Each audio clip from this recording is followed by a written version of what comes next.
Sa istorya po ay nung malikha na po si Eva, dito lamang po naging masaya si Adan.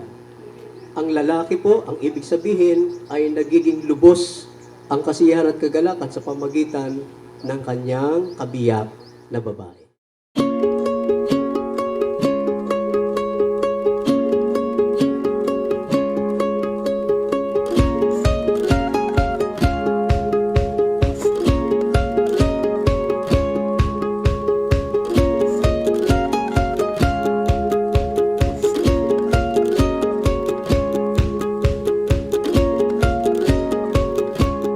Ikli pa man, para sa iba ang pinagsamahan nating dalawa dahil 6 na buwan pa lang tayong nagsasama.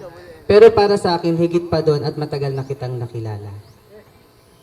Lagi nating tatandaan ng 3 words to forever. Ikaw, Diyos, at ako.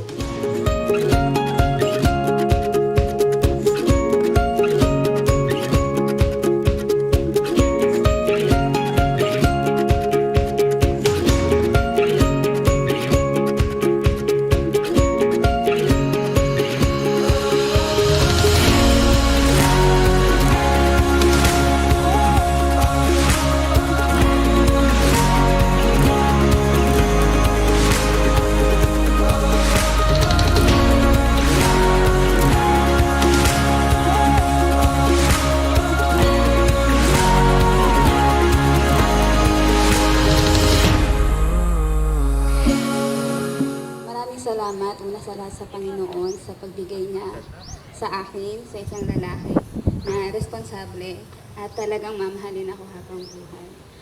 Masasabi ko na ikaw na nga at ikaw ang binigay sa akin ng Panginoon.